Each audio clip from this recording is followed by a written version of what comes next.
Hola, buenas noches a todos, bienvenidos de nuevo a este pequeño rincón del cinéfilo y muchísimas gracias por escucharme. Esta noche vamos a comentar una película que hace bastante tiempo que muchos de vosotros me venís indicando en los comentarios, en los correos que me enviáis, que a ver si puedo reseñarla, a ver si puedo comentarla, porque yo creo, bajo mi punto de vista, que es un pequeño clásico contemporáneo. Es una película de un director que en los últimos tiempos ha sido bastante polémico. Es el director de dos de los últimos capítulos de la saga de la Guerra de las Galaxias, El ascenso de Skywalker y El despertar de la Fuerza, que no han tenido excesiva aceptación entre lo que son los fans de la Guerra de las Galaxias. Pero hay que reconocer que el director, JJ Abrams, es un director bastante solvente. Es un director JJ Abrams que, debido a todo el trabajo que ha realizado, se puede decir que es un director más especializado en el cine de género, en la ciencia ficción, en la fantasía, debido a títulos como Star Trek y sobre todo su segunda parte, Star Trek en la oscuridad, creo que se llamaba, que yo creo que han sido unas nuevas versiones de los clásicos de Star Trek bastante, vamos a decirlo, bastante notables, bien realizadas, con muy buen ritmo, una estupenda puesta en escena y un tono a lo Steven Spielberg que yo creo que se agradece muchísimo, sobre todo en estos tiempos. La película que vamos a comentar esta noche es, yo creo, un grandísimo homenaje de JJ Abrams a el director, a Steven Spielberg, que fue un director que prácticamente le marcó desde el inicio de su carrera, ya que JJ Abrams se puede decir sin temor a equivocarse que en este film ya no solo es que homenajea a Steven Spielberg, sino que toma prestado, por así decirlo, un subgénero que Spielberg creó a principios de los años 80 con la película E.T. el extraterrestre. Ese subgénero en el que los niños son protagonistas, niños, adolescentes o preadolescentes, que realmente son niños que pueden ser normales, corrientes, que nos podemos encontrar prácticamente pues cuando vamos caminando por la calle, que tienen vidas completamente normales, pero que un suceso extraño o extraordinario ocurre en sus vidas y que les cambia profundamente. Estos títulos podrían ser, por ejemplo, sin ir más lejos, en E.T., en el extraterrestre, la vida de Elliot, del protagonista, y también, aunque ya no son niños los protagonistas, pero también suele ser también gente corriente, el protagonista Roy Neri de Encuentros en la tercera fase. La película que vamos a comentar esta noche se puede decir que es una película totalmente homenaje a títulos de Steven Spielberg como son E.T. el extraterrestre, Encuentros en la tercera fase y también otros títulos ya no dirigidos sino producidos por el mismo Steven Spielberg, como puedan ser la película de Richard Donner, Los Goonies, o también hasta cierto punto Regreso al futuro, protagonizada por Michael J. Fox de Robert Zemeckis. La película que vamos a comentar esta noche, que yo creo que se puede decir que es un clásico instantáneo, que me habéis pedido muchísimas veces y que es una película absolutamente notable en todos sus aspectos, que se puede decir que no llega a la altura de las películas de Steven Spielberg por muy poquitos puntos, pero que JJ Abrams y su equipo técnico, ahora comentaremos todos estos detalles, supieron captar a la perfección la puesta en escena de Spielberg, el tono desenfadado, pero sobre todo la extraordinaria camaradería que hay entre los chicos protagonistas, es nada más y nada menos que Super 8, del año 2011, ya os digo, dirigida por JJ Abrams y protagonizada por unos jovencísimos Joel Courtney, por Ellen Fanning, la hermanísima de Dakota Fanning, y también el actor que ya vimos en otras películas de principios de este siglo, de principios de los años 2000, Kyle Chandler. Super 8 para mí es una película que prácticamente se podía posicionar perfectamente a la altura, en calidad, en misticismo, vamos a decir, así decirlo, en leyenda, aunque es una película que yo creo que por parte del público no tuvo la total aceptación que sí que tuvo por parte de la crítica. A la crítica le encantó, incluso uno de los críticos más valorados de este país, que fue Carlos Boyero, que es muy difícil de sorprender, la puso por las nubes. Yo creo que no le quedaba otra, porque la película es una auténtica delicia. Es una película que yo creo que con el paso del tiempo, el tiempo será el que la vaya poniendo a la altura de los clásicos de los 80, pero sobre todo en el lugar que realmente merece.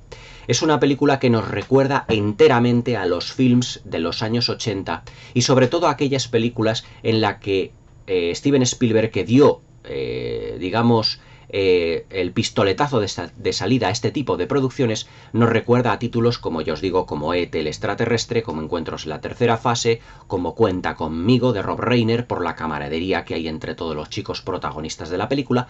Ahora hablaremos de todo lo que es el argumento, pero sobre todo por ese tono de cine de los 80 tan desenfadado, tan inocente, pero a la vez tan lleno de vitalidad en todos sus personajes.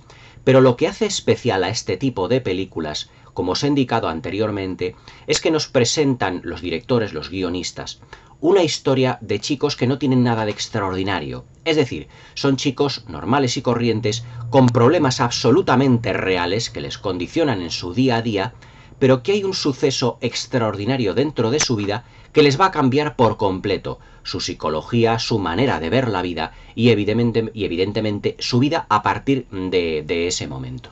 En todas aquellas películas que nos presentaron Spielberg y directores, por ejemplo, como Rob Reiner con Cuenta conmigo, como Joe Dante en Exploradores, como Richard Donner en Los Goonies, anda que no se hicieron películas de adolescentes en aquella época, se puede decir que también no solo nos cuentan la historia de unos personajes, ya os digo, normales y corrientes con sucesos o enfrentados a sucesos extraordinarios, sino que también están involucrados en temas de fantasía, de aventuras, de ciencia ficción.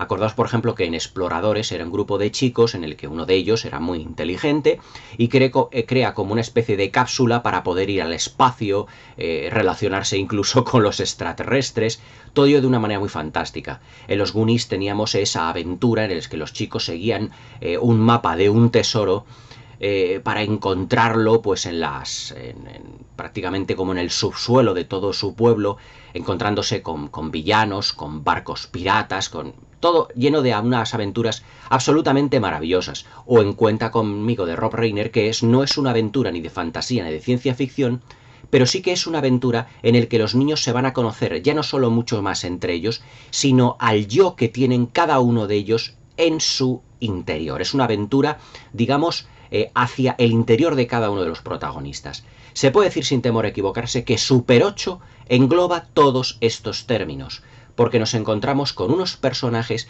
que empiezan a conocerse más entre ellos, pero sobre todo hacia su interior, a sus sentimientos, hacia sus emociones, de los acontecimientos que les ocurren al principio de la película, a lo largo de la misma y al final. Es decir, Super 8 es una película que en lo que se refiere al tratamiento de personajes está en continua evolución. No es como el cine de hoy en día, y eso que es una película muy reciente, es del año 2011, es relativamente moderna, muy reciente la película, en donde muchos de los personajes se presentan al principio y prácticamente ya no evolucionan, son unidimensionales, lo que le ocurrió prácticamente a J.J. Abrams con las películas del ascenso de Skywalker o con el despertar de la fuerza, en donde los personajes se puede decir que son todo de una pieza y que evolucionan muy poquito, sobre todo en el episodio 9.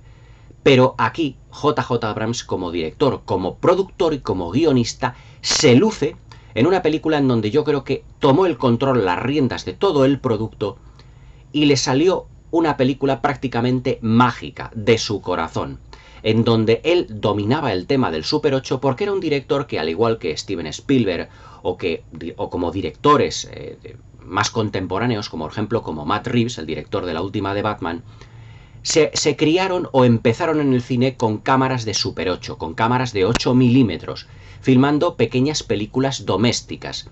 Y realmente los protagonistas de esta película es lo que hacen. Uno de ellos se puede decir que es como el director de pequeñas películas domésticas que realiza con los compañeros de su instituto, del colegio, y que se lo pasan totalmente en grande. Pero un acontecimiento, como ya os he dicho, totalmente extraordinario ocurrirá en sus vidas. En una de las secuencias al principio de la película, y esto es uno de los valores que tiene J.J. Abrams en este film, y es que nos presenta a los personajes de una manera muy directa y que empiezan a evolucionar desde el minuto cero, empiezan a realizar una película de Super 8, de 8 milímetros, en una estación prácticamente allí en el pueblo donde están viviendo. Y son testigos de un accidente ferroviario absolutamente desbordante, muy espectacular. Puede que filmado de una manera excesivamente espectacular, pero estas películas es lo que tienen. Al tener un factor de fantasía y de ciencia ficción, tienen que tener también un factor fantástico en la puesta en escena. Y son testigos, al principio no se dan cuenta, pero son testigos, luego se verá a lo largo de la película, de que una criatura, seguramente extraterrestre, sale de uno de los vagones de ese tren que ha descarrilado por completo y que esa criatura creará el pánico en el pueblecito, en la pequeña comunidad, en la pequeña localidad en donde ellos viven. Y además esa criatura estará llena de secretos, secretos que todos estos chavales tendrán que ir descubriendo poco a poco a lo largo de la película. Super 8 es una película que además Steven Spielberg, como productor de la misma, porque es una producción de Amblin Entertainment, es una coproducción entre Amblin Entertainment y Bad Robot, las productoras de Steven Spielberg y de J.J. Abrams. Steven Spielberg estuvo muy presente en todo lo que fue el proyecto, el desarrollo, la producción, la preproducción del mismo y el rodaje de todo lo que fue el film. Y se nota su mano en todo momento. Al igual que nosotros notamos la mano de Steven Spielberg en Los Goonies de Richard Donner, sobre todo en la dirección de actores de los chavales, porque Richard Donner era un director, que si acordáis en la reseña que hice aquí de Los Goonies, aquí en el canal, no le gustaba dirigir a niños. Steven Spielberg le echó un cable en esto de dirigir chavales porque él ya tenía bastante experiencia.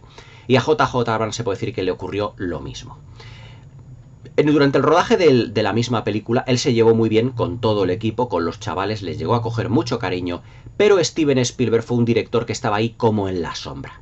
No voy a decir que esta sea una película dirigida por Spielberg, como prácticamente se puede decir que ocurrió en Poltergeist, donde se puede decir que la película estuvo dirigida a la limón, al 50% 50-50, entre Tobe Hooper y Steven Spielberg. Es una película plenamente de J.J. Abrams. El toque Spielberg está conseguidísimo, pero hay algunos momentos que dicen aquí Steven Spielberg a lo mejor lo hubiese filmado, hubiese profundizado más en la psique de los personajes que J.J. Abrams, pero yo creo que la sombra de Spielberg en esta película es alargadísima. El director de fotografía de esta película, Larry Fong, fue un director que supo captar perfectamente la esencia de las películas de Spielberg, sobre todo la ambientación. Yo creo que Steven Spielberg en esta película le fue dando indicaciones tanto al director de fotografía como a J.J. Abrams de cómo empezar a lo mejor a planificar el film, ya que J.J. Abrams, y eso lo dicen los extras del Blu-ray, J.J. Abrams desde un primer momento tenía un concepto de película hasta cierto punto diferente a lo que fue el resultado final. Pero Steven Spielberg le dijo o le indicó que tenía que enfocar su trabajo desde la perspectiva y desde el punto de vista de los chavales siempre. Eso que el guión había sido escrito por J.J. Abrams, pero él quería poner más énfasis en lo que habían sido los dramas personales de los chavales, que ahora los comentaremos, que también tienen cierta raíz spielbergiana. Pero Steven Spielberg siempre le indicó que el dramatismo lo tenía que dejar un poquito más de lado. El dramatismo puntualizarlo al principio de la película como si fuera un motor narrativo de toda la película, pero siempre enfocándolo desde el punto de vista de los niños, es decir, no dramatizando en exceso. J.J. Abrams yo creo que tomó muy buena nota de todo ello y le salió una película que podría haber estado filmada por algunos detalles, si no es por unos detalles, directamente por Steven Spielberg, y ahora comentaremos estos detalles.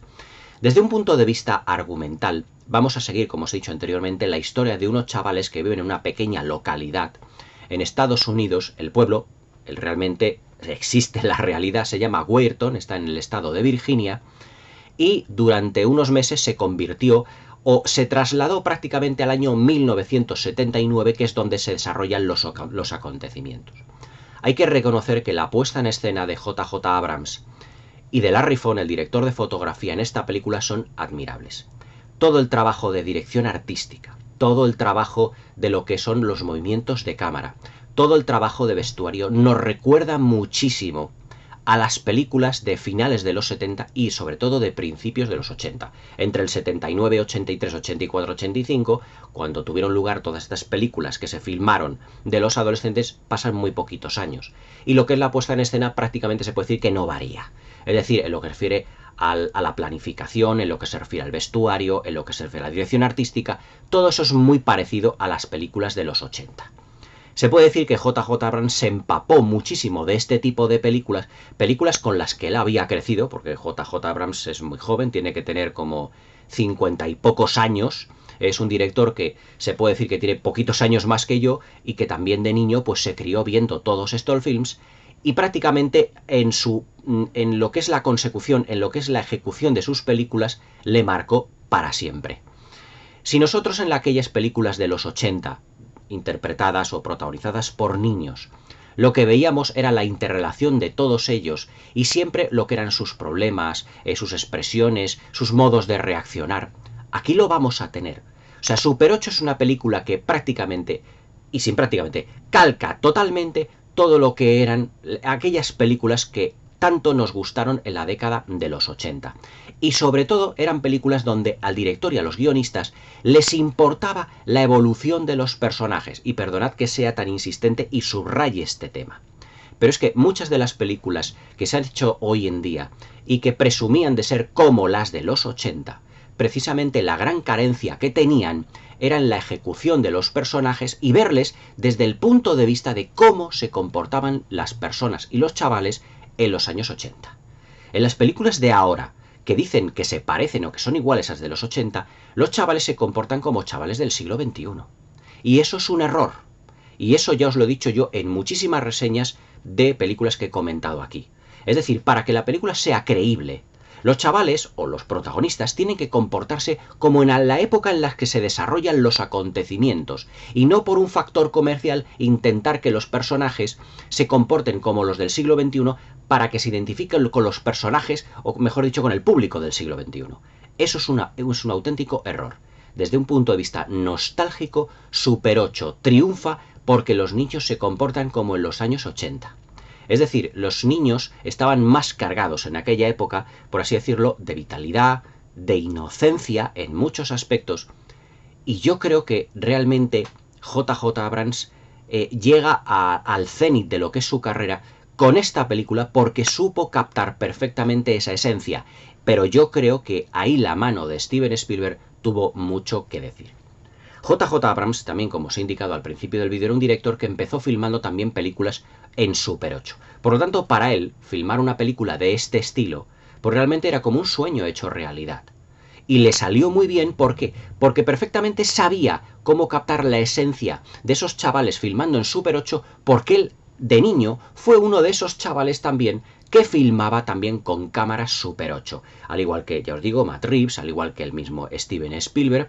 Además es que en el Blu-ray cuenta una anécdota que tengo que indicarla aquí en el vídeo, porque cuando JJ Abrams tenía, o era adolescente, 14, 15 años, era gran amigo de Matt Reeves, ya os digo, del director de la última de Batman, de las últimas del Planeta de los Simios, del Amanecer y de la Guerra del Planeta de los Simios, si mal no recuerdo, y contactaron con la productora de Steven Spielberg para enseñarles lo que eran sus trabajos en Super 8, y Steven Spielberg, a través de su otra productora, de Kathleen Kennedy, contactó con JJ Abrams para que le hiciera unos trabajitos en las películas que Steven Spielberg tenía de Super 8, es decir, de 8 filmadas domésticas en 8 milímetros, para que le realizara un montaje. Es decir, que ya Steven Spielberg ya se había fijado en el trabajo en Super 8, en 8 milímetros que había hecho un jovencísimo JJ Abrams. Es decir, Spielberg ya le conocía prácticamente desde adolescente. Por eso cuando se involucró en este proyecto y JJ Abrams contactó con Spielberg para poder producir una película que era muy similar a las suyas, Spielberg se involucró al 100%, se puede decir, en este proyecto. Para JJ Abrams, pues filmar una película y tener a Steven Spielberg, por así decirlo, de padrino, era un sueño hecho realidad. Es decir, ¿qué director joven de hoy en día, joven, puedo decir de 40 y tantos, 30 y tantos o 50 años aproximadamente, no puede tener o puede tener el sueño de tener al lado a Steven Spielberg como productor, dándole consejos de cómo filmar, de cómo enfocar una película? Además hay secuencias de masas de mucha gente en esta película, en donde dices, es que parece que la cámara la ha colocado ahí Steven Spielberg, que nos recuerda en muchos aspectos a secuencias de Encuentros en la tercera fase, a secuencias de Tiburón, porque es que el pueblecito se parece al de Encuentros en la tercera fase, pero también se parece mucho al pueblecito donde está Roy Scheider, el protagonista de Tiburón, con sus hijos, aunque en esta película no existe playa, pero esos pueblecitos, esas localidades pequeñas de Estados Unidos, que son como pequeñas ciudades entre 12.000, 15.000, 20.000 habitantes, nos recuerda muchísimo de esta película a las de films de los años 70 y también de los años 80. O sea que en ese sentido, a la búsqueda de una puesta en escena lo más ochentera o setentera posible, JJ Abrams, al filmar en ese pueblo de Weirton, en Virginia, después de haber visto muchísimos pueblos a lo largo de Estados Unidos, se quedaron con uno que parecía que se había detenido el tiempo. En los extras del Blu-ray además nos indica que también el equipo de JJ Abrams tuvo que hacer mínimos cambios en lo que fueron, por ejemplo, los carteles, también algunos, evidentemente, los automóviles, los coches, cambiarlos por los de los años 70, pero parecía que el tiempo se había detenido bastante en esa localidad, que parecía realmente todavía del siglo, o de finales del siglo XX. Desde un punto de vista argumental, tenemos, digamos, como la historia de unos chavales que están focalizada la historia en dos niños, protagonizadas o interpretados, mejor dicho, por Joel Edgerton, Joel Courtney, no Joel Edgerton, Joel Courtney, y por Ellen Fanning, la hermana de Dakota Fanning, que aquí también se estrenaba prácticamente como actriz, pero que hace un papel estupendo. Yo creo que Ellen Fanning, interpretativamente hablando en esta película, se sitúa a la altura de su extraordinaria hermana también Dakota Fanning. La historia nos lleva, o desde el principio de la película, a la historia de un chaval cuya madre fallece en terribles circunstancias en un accidente en una fundición, y es que el pueblo, también el pueblo de Weirton en la vida real, es un pueblo muy industrial que se dedica, también en la película, se dedica a la industria de los metales.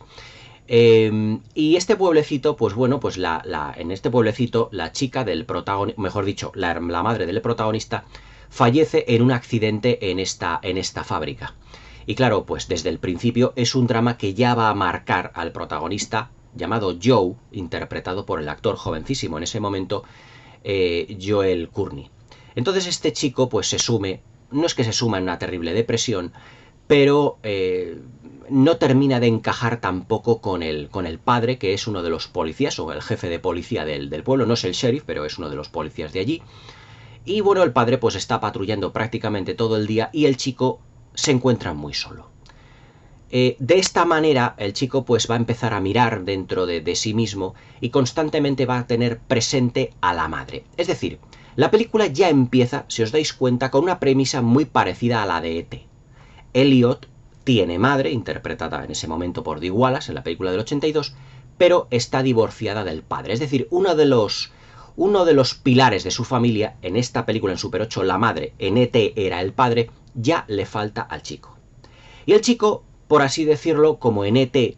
está como vacío en algunos aspectos de algo, en la película de E.T. lo llenaba con la amistad que tenía hacia el extraterrestre. En esta película ese vacío lo llena yéndose con sus amigos y rodando películas totalmente domésticas, caseras, que es con la cámara de Super 8. Además, su mejor amigo, que es ese director de estas películas domésticas, se puede decir que le conoce desde niño, desde el jardín de infancia, dentro de lo que es el pueblo, y entre ellos dos hay una gran amistad y un gran cariño. Y claro, pues el chico pues se despeja su mente rodando las películas de Super 8. Pero vamos a tener también otra familia en donde la chica, Ellen Fanning, no va a faltarle la madre, mejor dicho, no le va a faltar el padre, pero sí la madre. Y aquí es donde también se hace el guiño extraordinario a E.T. A E.T., a Elliot le faltaba la madre. Al personaje de Ellen Fanning le falta la madre porque se divorció del padre. El padre pues tiene una serie de problemas con el alcohol, pero siempre también siente un gran cariño hacia su hija. Pero su modo de comportar hacia la hija pues no es lo suficientemente, digamos, ejemplar. Por lo tanto, los dos protagonistas de la película ya desde el inicio están tocados por un drama familiar. Dentro de una familia, no vamos a decirlo desestructurada, pero sí con un gran drama interno. A ella le falta la madre y al chico le falta... a los dos, les falta la madre. Uno por fallecimiento y otro por divorcio. Y claro, va a surgir entre ellos un enamoramiento y un cariño que parte de una base dramática. Si al igual que en E.T., y fijaos que las comparaciones están ahí, Elliot tiene mucha amistad con E.T. porque le falta el cariño de uno de sus padres, en este caso el padre, que es el que se ha divorciado de la madre se ha quedado con los hijos. Aquí les falta la madre a los dos chavales, uno por fallecimiento, otro por divorcio. Y claro, ese drama que tienen los dos les va a unir y les ha condicionado. Y dentro del grupo de chavales donde están rodando las películas, ellos son los más maduros. ¿Por qué son los más maduros? Porque la vida les ha puesto en el camino una piedra terrible, que es la ausencia de la madre, a una tierna infancia cuando todavía la necesitaban muchísimo. Por lo tanto, tienen un grado de madurez bastante más alto que el de resto de amigos suyos, sobre todo que el amigo, el director de las películas de 8 milímetros, este chico gordito, que, digamos, pues está rodeado de hermanos, tiene la figura del padre, la madre, y se comporta de un modo un tanto más infantil. Pero la madurez que tienen los personajes de Ellen Fanning y de Joel Courtney, Alice y Joe, se nota muchísimo dentro de lo que es la película, al igual que la madurez se nota mucho más en el personaje de Elliot en comparación con sus hermanos, que parecen más inmiscuidos en una etapa más infantil, o que parece que todo lo del padre, si es el personaje de Drew Barrymore, es más niña, parece que no ha llegado a ese momento psicológico de darse cuenta, o al mayor, que a lo mejor ya se veía venir todo aquello. Pero Elliot en E.T. es un personaje que está en el momento en el que necesita a sus dos figuras, a la figura del padre y de la madre, lo mismo que Alice y que Joe en esta película. Por eso surge entre ellos, digo, una amistad especial, un cariño y posteriormente un enamoramiento. Como os he dicho al principio del vídeo, son personajes que les ocurren dramas reales, normales, que están a pie de la calle, pero que de repente, en el devenir de las aventuras de la película, les ocurre algo completamente extraordinario, que es la aparición de este ser, de este ser del otro, voy a decir del otro mundo, de otro planeta, que les va a cambiar la vida por completo, pero que les va a condicionar incluso para bien, porque los acontecimientos les cambiarán siendo mejores personas, no solo ellos, sino también sus padres. Siguiendo con el argumento, la película realmente está cargadísima de momentos absolutamente extraordinarios, muy a lo Steven Spielberg, ya que, por ejemplo, esta criatura que está dentro de ese tren que va a tener ese descarrilamiento se produce porque el profesor, uno de los profesores del instituto, que era un científico, o anteriormente había sido un científico, va con su furgoneta y se estrella directamente con lo que es ese tren. Y decimos desde el principio de la película, será, digamos, para intentar provocar un incidente para destruir a la criatura. Pero nosotros nos daremos cuenta, viendo la película, de que no era así, ya que este profesor era un científico del área 51, que lo que estaba intentando evitar era la destrucción de esa criatura. También dentro del argumento, el ejército tendrá especial relevancia y la policía, al igual que el Encuentros en la tercera fase y que E.T. ¿Os acordáis en Encuentros en la tercera fase la llegada, por ejemplo, del personaje de Richard Dreyfuss a lo que es el Monte del Diablo, en el que se les dice que no pueden pasar por una carretera porque una especie como de gas extraño está inundando toda la zona y que tienen que evacuarlo los militares, porque se va a producir el encuentro con lo que es la nave nodriza y con los extraterrestres? Aquí ocurrirá lo mismo. El ejército llegará al pueblo y, para destruir a la criatura, no contactar con ella, sino destruir a esa criatura, crearán un incendio completamente artificial, es decir, algo falso, para evacuar el pueblo y que el ejército pueda intentar destruir a esta criatura. Pero el científico que había lo que pretendía era salvar a la propia criatura, y la criatura tiene tanto miedo o más como los habitantes de ese pueblo. Es decir, en ese sentido la criatura tiene bastante de E.T., porque en esta película, en Super 8, la criatura se muestra desde un principio, prácticamente hasta el final de la película, con un carácter marcadamente belicista. Es decir, va a empezar a destruir parte del pueblo, también incluso los motores de los coches, los microondas, muchos de los electrodomésticos los robará, como diciendo, ¿pero qué es lo que va a pretender hacer? Lo que intenta es crear una máquina con un imán muy potente para absorber las piezas de su nave espacial. Y aquí viene uno de los aspectos más interesantes de la película, porque la nave espacial está compuesta realmente por pequeños fragmentos que parecen, como dicen los protagonistas de la película, pequeños cubos de Rubik, todos ellos metálicos. Y entonces la nave lo que hará, mejor dicho, lo que hará la criatura será crear ese imán gigante para absorber o para intentar atraer todas las piezas de su nave y poder irse de la Tierra. Es decir, la criatura está asustada, tiene miedo, y ese es el contacto que tendrá el personaje de Joe con la criatura, al igual que hizo Elliot con E.T. E.T. estaba también en el fondo muy asustado, pero Elliot se gana el cariño de E.T., acordaos en la secuencia poniéndole gominolas o galletas, creo que era, hasta llegar al interior de su casa. En el encuentro que tiene con la criatura, Joe le dice: te comprendemos, sabemos que lo estás pasando mal, sabemos que este no es tu lugar, sabemos que quieres irte. Y a lo mejor la criatura eso era lo que quería, comprensión, pero como está asustada, al contrario de E.T., se comporta de una manera belicista, es decir, destruyendo todos aquellos que se rebelan contra él, incluso utilizando a los seres humanos como alimento. Pero claro, todo es por miedo, el miedo que tiene esta criatura de otro mundo, de otro planeta, para construir su nave, reconstruirla y poder irse.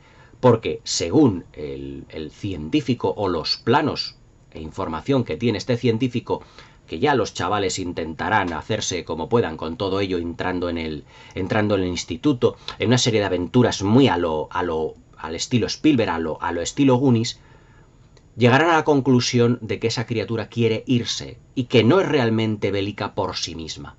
En ese sentido yo creo que la vena Spielberg está también ahí muy patente, como diciendo, aunque nos presente la película como una criatura muy terrorífica, realmente no lo es como E.T., tiene miedo y quieren irse. La película también tiene un montón de guiños ya os digo, a E.T. y encuentros en la tercera fase, sobre todo esos maravillosos planos finales, los primeros planos de los protagonistas, de Joe, de Alice y de sus respectivos padres, viendo en el cielo cómo la nave se va alejando poco a poco hacia el firmamento, en una noche plagada de estrellas, que parecen directamente planos sacados de encuentros en la tercera fase. Es más, cuando en todo el pueblo se produce como una serie de apagones, hay el típico electricista que quiere ver qué es lo que pasa en los cables de lo que es la alta tensión, lo que es la electricidad, y empieza a llegar con una camioneta a lo largo de una carretera, que ese plano es calcado a los de Spielberg, en una carretera completamente a oscuras, no hay nadie, y solo se ve como brillo de ese plano el cielo plagado de estrellas.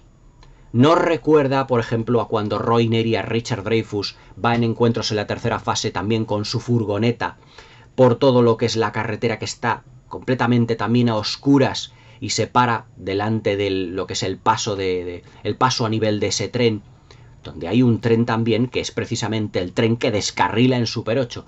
Es decir, todos los elementos de las películas de E.T. y de encuentros en la tercera fase de Steven Spielberg están presentes en este film, pero también cambiados de tal manera que no huela la película a plagio, pero sí nos recuerde mucho de una manera muy cariñosa a los clásicos de Steven Spielberg. Ya no solo en la relación de personajes, sino también un poco en la mezcla de géneros. Super 8 es una película que empieza como si fuera un drama, un funeral, el fallecimiento de la madre del protagonista, pero luego se nos revelará que es una película llena de matices y de tipo de género que hemos visto en las películas de Spielberg y en aquellas películas de aventuras de chavales de los 80. Nos mezcla la fantasía, el misterio, la ciencia ficción, el terror. Hay secuencias que son absolutamente terroríficas, sobre todo, por ejemplo, cuando llegan los chavales, descubren esos subterráneos que cava el personaje, que cava la criatura alienígena, y llegan a la zona donde está trabajando y ven los cuerpos de esas personas que han desaparecido en el pueblo cabeza abajo y que están sirviendo de alimento a la criatura. Es decir, tiene un trasfondo un tanto macabro el film. Evidentemente todo esto son rasgos de película de terror. Porque claro, es una criatura que se alimenta también de seres orgánicos. Y sobre todo también una secuencia fantástica que es el ataque de la criatura a un autobús que lleva a los chavales que han sido descubiertos clandestinamente en su instituto por el ejército que ha inundado el pueblo. Pues claro, en ese momento la criatura empieza a golpear ese autobús que está conducido por los militares y que lleva cautivos a los chavales, y los chavales consiguen huir de allí, alejarse. Pero la criatura va realmente en contra del ejército. La criatura es inteligente. El monstruo, esa criatura del espacio, es inteligente y sabe que sus enemigos son el ejército. Porque, ya os digo, dentro del argumento, han evacuado por completo el pueblo para destruirla. Y utilizan armas de fuego para intentar abatirla. Lo que pasa es que esta criatura es lo suficientemente poderosa para destruir tanques, coches, sin ser prácticamente, se puede decir que alcanzado por las balas, o que las balas realmente no le hacen nada. Porque el general del ejército, el líder del ejército allí, no me acuerdo del rango que tenía, empieza dentro del autobús ya completamente acorralado a disparar al monstruo, pero el monstruo no muere. Es decir, es inmune a las balas. Pero este monstruo, esta criatura, hay que razonar con ella. También dentro de esta película tenemos el eterno conflicto entre los militares y los científicos, que hemos visto en 1001 películas. El científico que provoca lo que es el descarrilamiento del tren trabajaba como profesor en la escuela, en el instituto de los chavales de los protagonistas de esta película. Y había trabajado anteriormente en el Área 51 estudiando a la criatura. Los chavales y el espectador se da cuenta que este científico no quiere destruir al monstruo, sino lo que quiere hacer es contactar con él, intentar entenderle. Pero los militares es todo lo contrario. Lo que quieren hacer es llevarle o traerle del Área 51 seguramente para aniquilarle. Y por eso el científico provoca, mejor dicho, el accidente con lo que es el tren para liberar a esa criatura. Es decir, como un guiño a la criatura para liberarla. Es decir, desde un primer momento nos logra engañar J.J. Abrams en la historia, porque pensamos que ese accidente está para destruir al monstruo, no para que se lo lleven. Sin embargo, es todo lo contrario. Es para provocar su liberación. Y los científicos intentan destruirlo. Es decir, que tenemos el eterno conflicto entre militares y científicos de una manera, digamos, sesgada, pero que también permanece ahí a lo largo de la película. También tenemos pues las típicas historias entre los personajes, entre las familias que os he indicado, y los prejuicios que hay entre ellos. Prejuicio que está basado en un acontecimiento dramático del principio de la película, ya que la muerte de la madre del niño se debe, digamos, a un despiste o a un accidente del padre de la chica, de Ellen Fanning. De ahí que las dos familias no puedan llevarse bien durante la película, hasta que al final de la misma, digamos que estos dos padres que se odian unen sus fuerzas para encontrar a sus hijos al final del film, reconociendo el padre de la chica, digamos bueno, el padre del chico, que fue un accidente, pero también el padre de la chica se sincera con él, con el padre del chico, diciendo: es que yo siento mucho lo que ocurrió y evidentemente no quería que falleciera ella. Y claro, digamos que hacen como las paces, los padres rompen, digamos, esos prejuicios que tenían los unos, el uno con el otro, y los dos niños, evidentemente, pues podrán tener más una relación de amistad, o algo más que amistad seguramente en el futuro. Es decir, como en toda película Spielbergiana, o en toda película de aquella época, digamos que siempre las historias van a terminar bien, después de que los chicos hayan pasado, digamos, un calvario con el monstruo, después de que los chicos hayan pasado también un calvario personal debido a la ausencia, digamos, de esa figura materna que les falta en todo momento. Es decir, J.J. Abrams nos compone el retrato de una familia de clase media estadounidense de finales de los 70, que tienen problemas realmente duros, dolorosos, pero con un acontecimiento extraordinario en sus vidas les cambiará para bien en ese sentido. La película, pasando a la parte técnica, yo creo que también, ya no solo desde un punto de vista temático, sino que técnicamente es totalmente a lo Steven Spielberg. Como en el ejemplo de la fotografía o del plano que os he comentado anteriormente, donde está el cielo estrellado, la furgoneta de uno de los personajes de la película, en este caso no principal, pero uno de los personajes de la película al fin y al cabo, yendo por esa carretera a oscuras, tiene mucho también de Steven Spielberg, porque J.J. Abrams en esta película no es un director que abuse de los efectos especiales, ni mucho menos. No abusa de los efectos especiales porque lo que sabe que lo importante es la historia de los personajes, no como en el cine muchas veces de ahora, en donde se puede decir que los efectos especiales son tan apabullantes y tan demoledores que fagocitan por completo la historia de los personajes. En esta película no ocurre lo mismo, no ocurre ni muchísimo menos. Lo importante para JJ, para el director y para el guionista, se puede decir que es la historia de los chavales. Incluso les da mucha manga ancha a lo largo de la hora 50 minutos por primera vez, o bueno, no por primera vez, pero desde hace mucho tiempo en el cine no disfrutamos de una película que baje de las 2 horas de duración. Esta película dura 1 hora 50. No le es necesario a JJ Abrams tener más metraje para contar una historia sencilla pero profunda. Y en la sencillez está la grandeza. Porque yo creo que plasmar personajes, cinematográficamente hablando, plasmar personajes de una manera lo más sencilla posible y que el espectador pueda identificarse con ellos, es en este tipo de aventuras de fantasía y de ciencia ficción algo que no es fácil de realizar. Sobre todo cuando los efectos especiales tienen que estar ahí presentes. Pero yo creo que el grueso de los efectos visuales y de toda la parafernalia visual, JJ Abrams lo deja para el último tercio de la película. Ahí es donde ya, digamos, la acción, las persecuciones, todo lo que los personajes llegan al clímax final, ahí es donde ya se deja toda la parafernalia JJ Abrams. Durante la primera hora y cuarto, hora 20 minutos de la película, hemos asistido a la historia de unos chavales, a la amistad entre ellos y también a una serie de acontecimientos que les van provocando cambios en sus vidas. Y esto es lo que hace grande a la película. Realmente ese es el punto fuerte. Este film no es como los de ahora, los contemporáneos, en donde se tienen que intercalar secuencias de acción cada 2x3 como para distraer al público. Aquí no. Aquí JJ Abrams desarrolla todo el drama de los personajes, las relaciones que hay entre ellos, y deja la parte más técnica, más espectacular, para lo que es el final. En lo que se refiere a la banda sonora, Michael Giacchino, que es el compositor del score, de la partitura de este film, también tiene muchas reminiscencias a lo John Williams. Y es que aquí Michael Giacchino ha compuesto una banda sonora que también narra los acontecimientos por sí solos. Es más, desde el principio de la película ya nos damos cuenta de que va a empezar el film con un acontecimiento triste. Porque la banda sonora es como, la partitura como muy melancólica, muy tenue, para luego ir a más. Que es el fallecimiento, mejor dicho, no el fallecimiento, lo que es el funeral de la madre del protagonista, de Joel Courtney, que tenemos aquí puesta en la carátula. Además, fijaos que la carátula del Blu-ray, que es el cartel original de la película, es como muy similar, vamos a decir, en lo que es el dibujo, el estilo, a las películas, por ejemplo, de Indiana Jones, donde teníamos a Indiana Jones al principio, o sea, en el cuadro principal o su rostro, y luego los rostros de los otros personajes. Algo muy parecido a lo que ha ocurrido en otra serie que también homenajea muy bien a los 80 y lo hace de manera brillante, que es Stranger Things. Las 4 temporadas aquí las tenéis comentadas en el canal.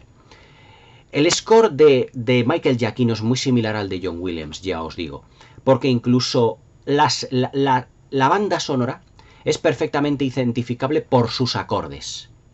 En secuencias de acción donde la cámara se va moviendo junto con los niños yendo de un lugar para otro, la partitura es muy acelerada y tiene muchos toques a lo Indiana Jones. A mí me ha recordado mucho a la de Indiana Jones y la última cruzada en diferentes tonos, en diferentes partes. No es igual, evidentemente, pero me ha recordado a eso. Y también con los puntos humorísticos que Steven Spielberg en las películas de Indiana Jones o incluso en E.T. y Encuentros en la Tercera Fase de vez en cuando tenía en algún momento. Por ejemplo, un toque muy humorístico es lo que le ocurre a uno de los chavales que es el más alto, el que lleva gafas, el más mayor, o aparentemente el más mayor, que es que cuando ocurre un acontecimiento que les carga de tensión a los chavales le da por vomitar todo el tiempo. Y claro, en el acontecimiento del ataque de la criatura al autobús donde están llevados presos los chavales, cuando descarrila el tren le da por estar vomitando constantemente, es decir, que le pone algo tan nervioso que directamente vomita el chaval. Pero lo hace de una manera, sobre todo cuando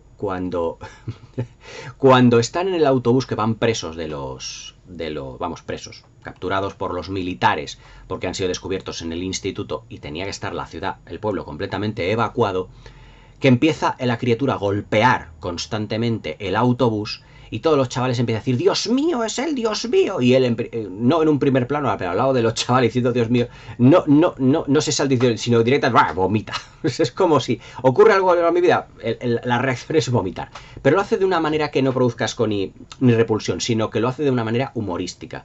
O sea, para esas cosas yo creo que JJ Abrams tiene también buen mal gusto en decir, diciendo, bueno, si hacemos que vomite, pero que también no sea de una manera bastante gráfica en ese sentido. Por eso os digo que en ese aspecto yo creo que Super 8 es una película que homenajea muy bien a todo lo que es ese cine de los 80.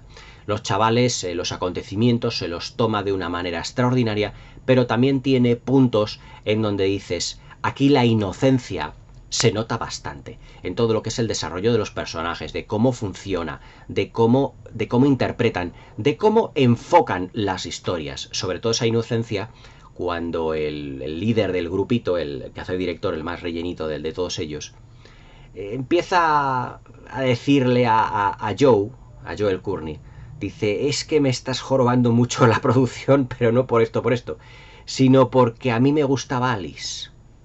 Y claro, ¿por qué te crees que yo la llamé para que protagonizara también la película de Super 8? Pues porque a mí me gustaba y yo te contraté a ti realmente para que tú hicieras el maquillaje y esto, pero no para que te enamoraras de ella. Y dice Joe, dice, bueno, oye, lo siento, es algo que no puedo evitar.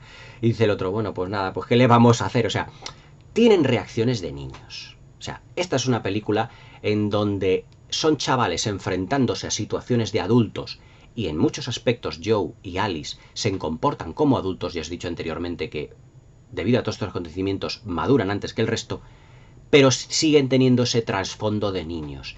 Esa inocencia se nota palpable en todos los personajes.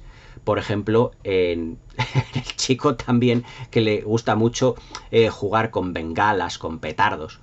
Cuando están en la gruta le dice a Joe, oye, hay que crear una distracción para rescatar a Alice. Y entonces lo llena todo de petardos, una parte de bengalas y todo. Y claro, empieza con la cerilla y hay que, mejor dicho, con el encendedor que no le enciende. El chico se van poniendo los pelos por delante, que se va poniendo nervioso hasta que ya la llama. Tienen reacciones de chavales. Y eso es lo que hace especial a la película. Es decir, esa extraña mezcla, o mejor dicho, esa combinación entre chicos que se comportan como adultos, pero a la vez reaccionan como niños, o al revés. Reaccionan como adultos, pero se comportan como niños. Ese es el toque Spielberg, igual que el otro día os dije que en Ser o no ser el toque Lubitsch. Pues aquí el toque Spielberg, que me acabo de inventar yo así de la manga, podría ser perfectamente esto. Es decir, que Spielberg, y en este caso JJ Abrams, dirige a chavales que se enfrentan a situaciones extraordinarias reaccionando como adultos, tomándoselo como adultos, siempre llevando la procesión por dentro, pero que en el fondo tienen que reaccionar a todo lo que es su vida como niños, porque es lo que realmente son, y que no pierdan totalmente, evidentemente, la inocencia.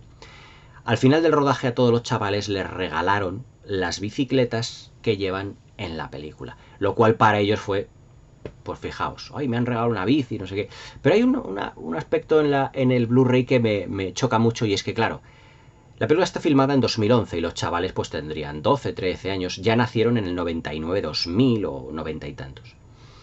Y claro, tienen que manejar el teléfono de los años 80, de los años 70, en el que se cogía el audífono y se marcaba dándole a la ruedecita. No sé si os acordáis, muchos de vosotros, dándole a la ruedecita. Y claro, el chico dice, el protagonista dice, Joel Courtney, ¿dónde están los números para...? Como si fuera una pantalla táctil. Dice, no, aquí JJ le dice, tienes que meter el dedo, darle a la ruedecita y luego soltar el dedo y hacer que la ruedecita vuelva a su posición inicial. Dice, te puedes preparar un sándwich entre ruedecita, entre número y número. Claro, como dándoles a entender, dice, es que esto parece del Pleistoceno, pero no lo es tanto. Pero realmente la película funciona porque todos estos aspectos se filman de una manera que es sencilla, pero a la vez compleja, dándole una familiaridad a JJ Abrams en lo que es la planificación de las secuencias admirable. O sea, en ese sentido los chavales se comportan, digamos, como los chicos de los 80 con las bicis. Parece que han estado como familiarizados con todos los objetos toda su vida. Y claro, todo eso le da un aspecto de homenaje a aquel cine que yo creo que parece fácil, pero tan difícil de haberse producido en otras películas que estos detalles se tendrían que haber fijado. Pero claro, otros directores de otros films que aparentemente homenajeaban a los 80 no tenían de padrino a Steven Spielberg. Steven Spielberg nos da a entender que fue un grandísimo referente del cine de los 70 y del cine de los 80, el padre de un subgénero cinematográfico que yo creo que se tendría que seguir poniendo, o que tendría que verse, o que filmarse más tipos de este film, más films de este estilo, para que los chavales se dieran cuenta de lo que es realmente, o de lo que era realmente pasárselo bien.